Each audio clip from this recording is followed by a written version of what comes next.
सर्वज्ञः सुगतो बुद्धो धर्मराजस्तथागतः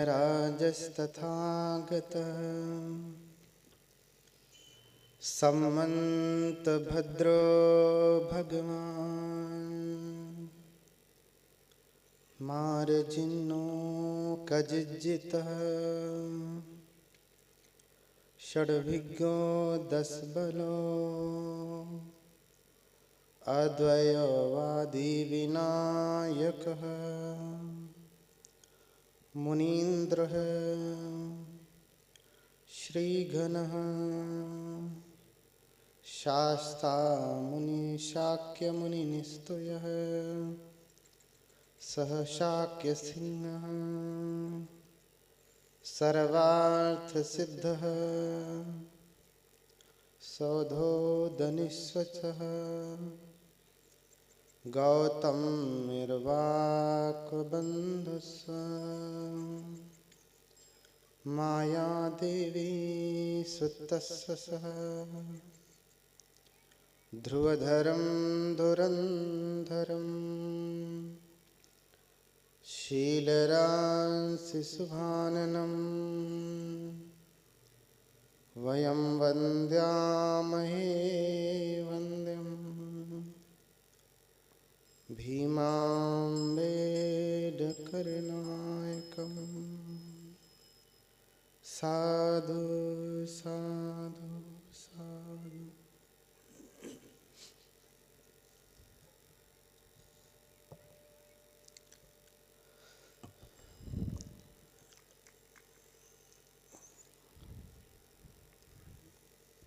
जगत क्रिया को जानने वाले भगवान अरहत सम्यक संबुद्ध, जिनकी पावन कथा को आप सुन रहे हैं, ऐसे भगवान लोक गुरु अरहत सम्यक संबुद्ध धर्मराजा को मैं प्रणाम करता हूँ। तत्पश्चात धर्मराजा एवं बोधिसत्व बाबा साहब, इनके प्रति हार्दिक कृतज्ञता ज्ञापित करते हुए नमन करता हूँ। हमारे बीच में विराजमान दिल्ली से आए परम पूज्य भंते जी के चरणों में प्रणाम करता हूँ। अन्य सभी भंतेगण,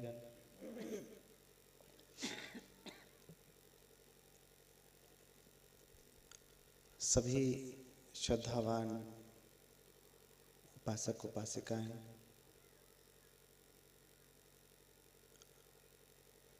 जो दूर दराज से आए हुए हैं, आप सभी के प्रति मंगल कामना करता हूँ।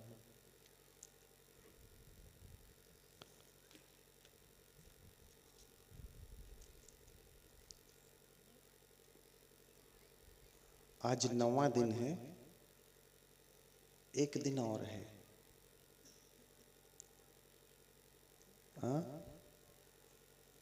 आज 9वां दिन है, ये भी चला जाएगा बैठे बैठे सुनते सुनते। एक दिन और है।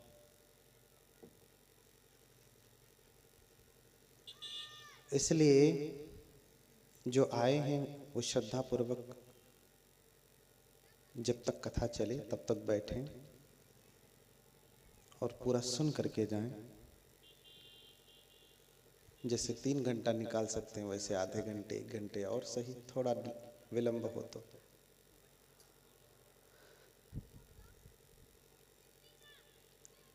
भगवंत कथा को सुनने के लिए दूर दूर से लोग आ रहे हैं, पास के भी लोग हैं। कुछ श्रद्धालुगण हैं, कुछ पहली बार आए हैं, कुछ वैज्ञानिक लोग भी बैठे हैं, कुछ महाज्ञानी लोग भी कथा सुनने के लिए आते हैं।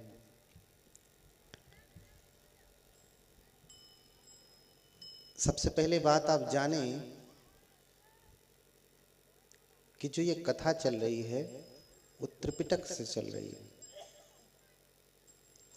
जिसे ये समझ में आता है कि त्रिपिटक में मिलावट है, वो वहीं अपने काम में ही ध्यान दे, उसे आने की जरूरत नहीं। ये कथा उसके लिए नहीं, उसके लिए जो अलग से भगवान बुद्ध ने कोई धर्म ग्रंथ बनाया होगा तो उसको सुने, पढ़े, उस पे चले। और ये त्रिपिटक भी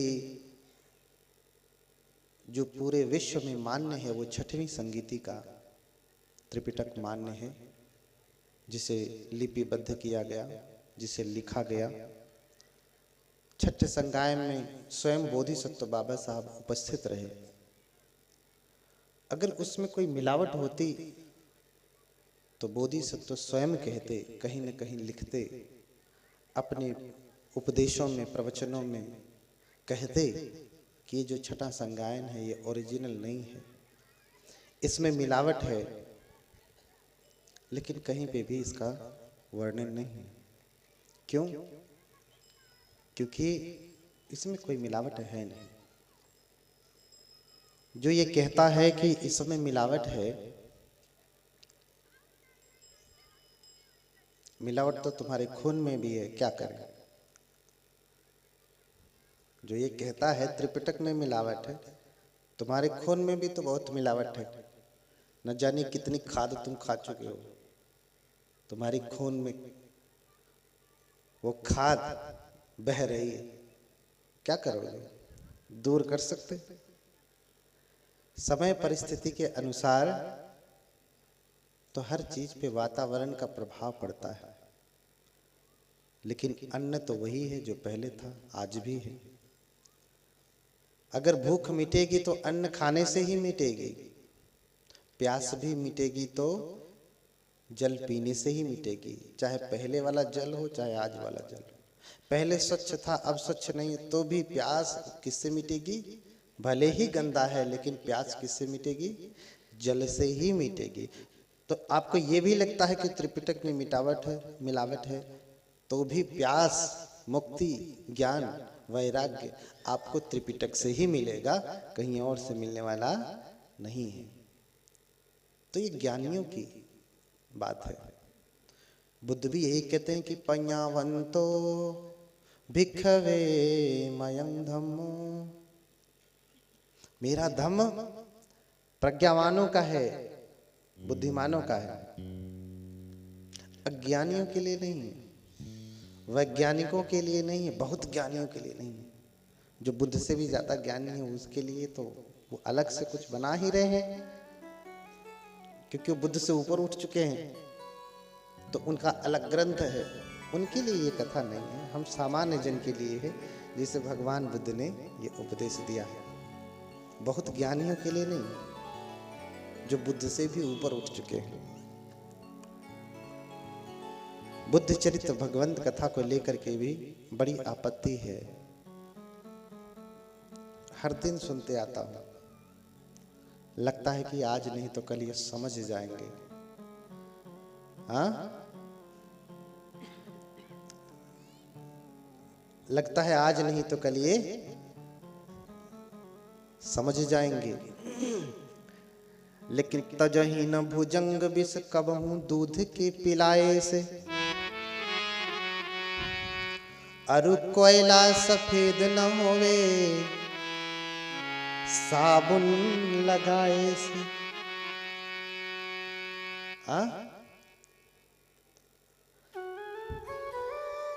सांप को दूध पिलाते हैं तो क्या विष खत्म हो जाता है? नहीं, कोयले में कितना भी साबुन लगाए, लक्स लगाइए, फेयर लवली लगाइए, मेकअप का डालिए, लेकिन सफेद होगा ना। ऐसे ही ये ज्ञानी जन है, ये इस प्रकार के ज्ञानी।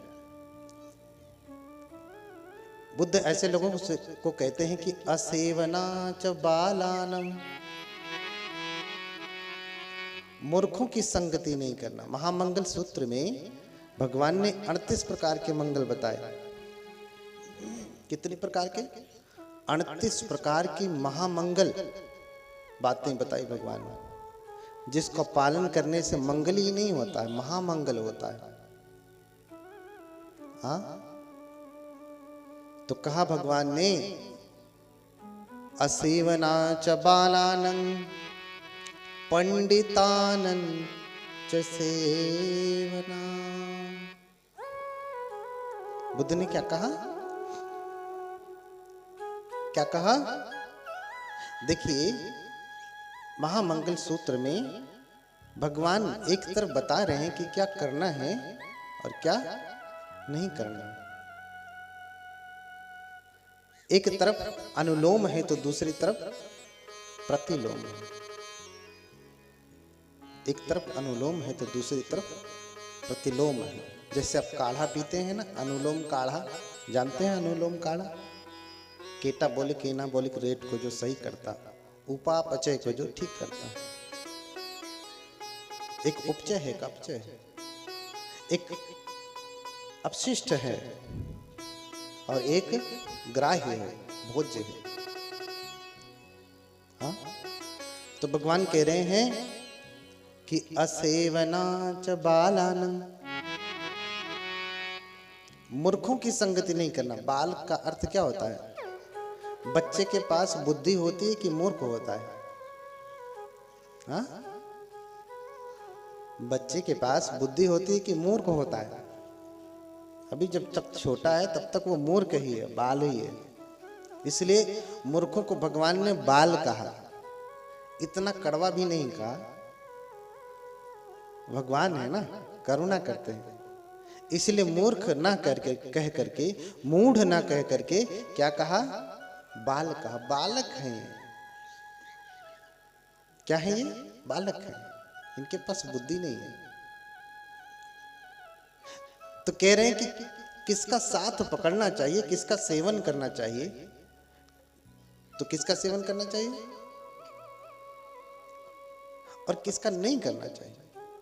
कह रहे हैं असेवना च बालानं, मूर्खों की संगति नहीं करना, उनका सेवन नहीं करना, उनके साथ नहीं रहना।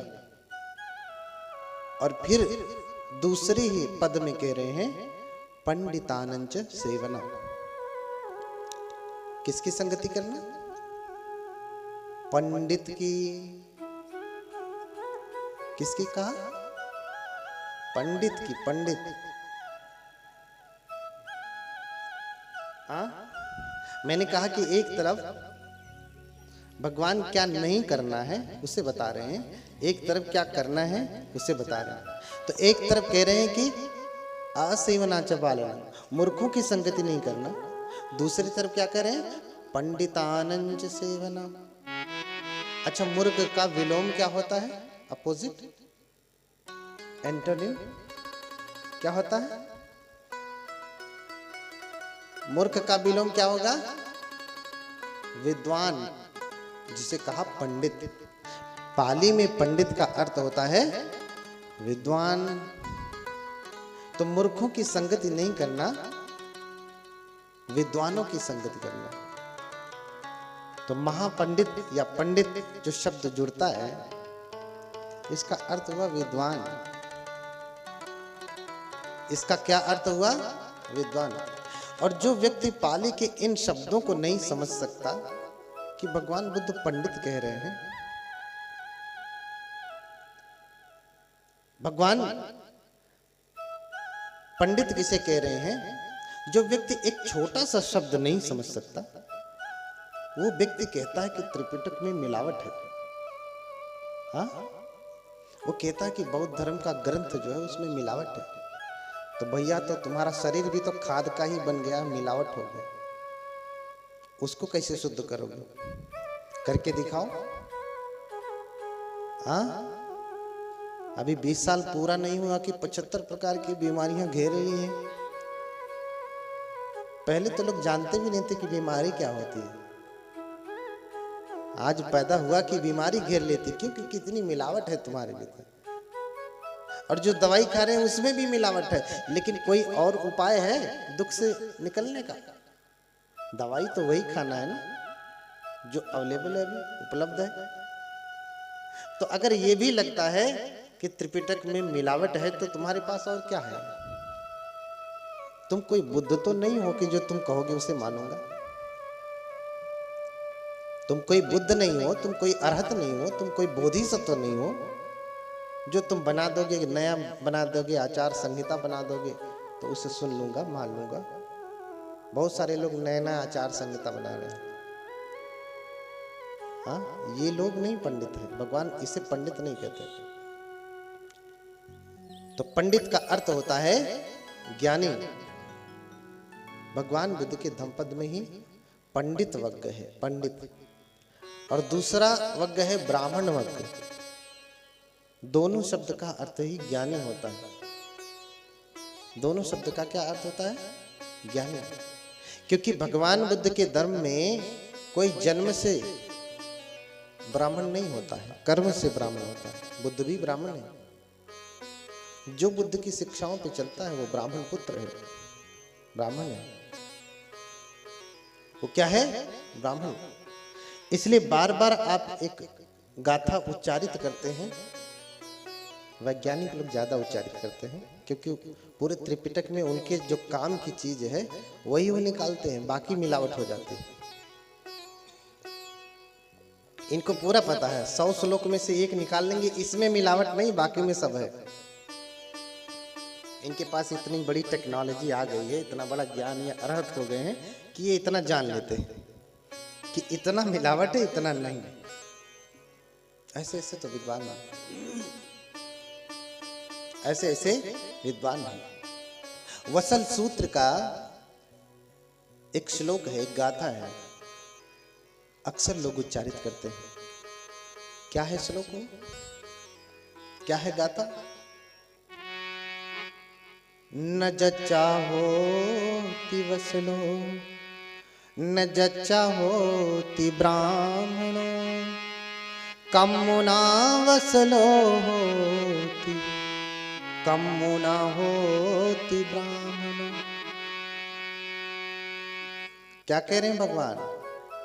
मैंने उस दिन भी पूछा था कि क्या भगवान ने ऐसा माना है कि जन्म से कोई ब्राह्मण है या जन्म से कोई शूद्र, ऐसा माना है भगवान ने?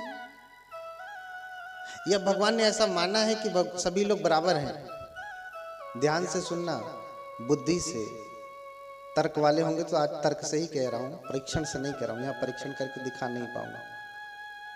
बुद्ध का धर्म तर्क पे चलने वाला नहीं, परीक्षण पे चलने वाला, प्रयोगवादी। यही पद सीखो, आओ इसे प्रयोग करके देखो, प्रैक्टिकल करके देखो, तर्क करके ना देखो। क्योंकि तर्क करके कुछ भी नहीं प्राप्त कर सकते। क्या प्राप्त कर सकते? पानी का सूत्र क्या है? H2O ना। हाइड्रोजन का 2 अणु है, ऑक्सीजन का 1 अणु है। जान गए ना पूरा? हाइड्रोजन का 2 अणु है, ऑक्सीजन का 1 अणु है। जरा तर्क करके पानी बनाओ, गिलास भिजवाऊं? एक आध गिलास पानी बना दो, मैं भी पी लेता हूं। इसी वायुमंडल में हाइड्रोजन भी है, ऑक्सीजन भी है। कोई व्यक्ति तर्क से बना सकता है? जब भी बना सकता है तो उसे प्रयोगशाला में जाना पड़ेगा, प्रयोग करना पड़ेगा। तर्क करके नहीं बना सकता। इसलिए भगवान कहते हैं अधिगतो म्यायं धम्मो गंभीरो दुद्दसो दुरानुबोधो संतो पणितो अतकावचरो। फिर आगे का निपुणो पंडित वेदनियों। क्या कहा भगवान ने? अतकावचरो। तर्क को पाली में तक कहते हैं, तक। अतर्क को क्या कहते हैं? अतक। जो अतर्कावचर है उसे कहा अतकावचरो। जो मैंने धर्म जाना है, अधिगतो म्यायं धम्मो गंभीरो दुद्दसो दुरानुबोधो संतो पणितो अतकावचरो। और जान कौन सकता है? जो मैंने धर्म जाना है वो गंभीर है, दुर्दर्श है, दुरानुबोध है, शांति को देने वाला है, प्रणीत है, श्रेष्ठ है, और क्या है? तर्क के परे है। जान कौन सकता है?